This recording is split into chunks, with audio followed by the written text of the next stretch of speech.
Army aid convoys heading east over the central mountains into the quake zone this morning.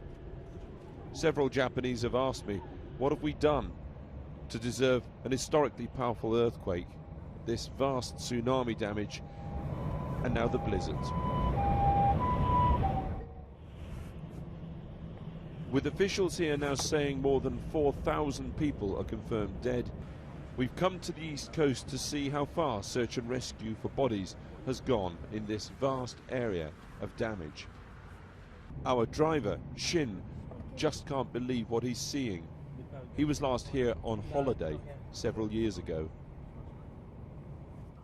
The tsunami reached up there. There's only 5 homes left up there. All the rest are destroyed.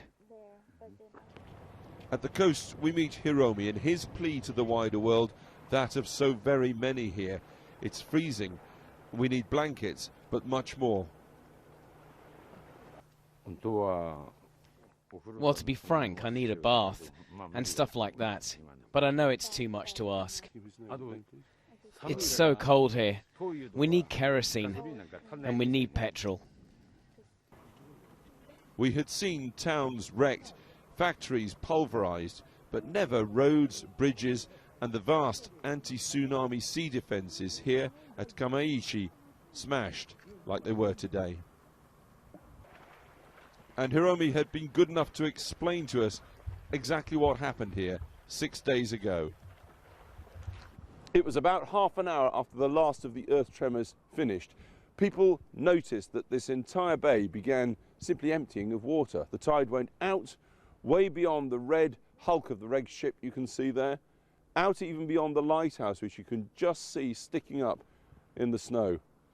The entire bay was emptied of water, and it stayed that way for some moments.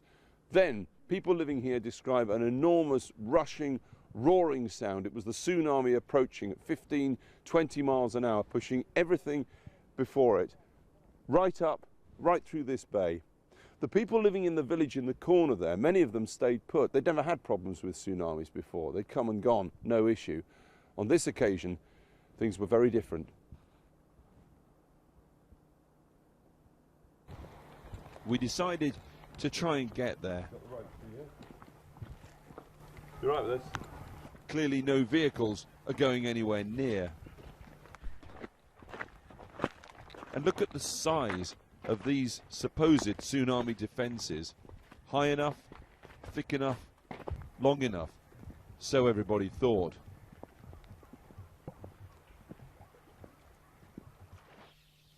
An entire town stripped away to the elaborate foundations of houses designed to withstand earthquakes, yes, but a tsunami of this scale, certainly not.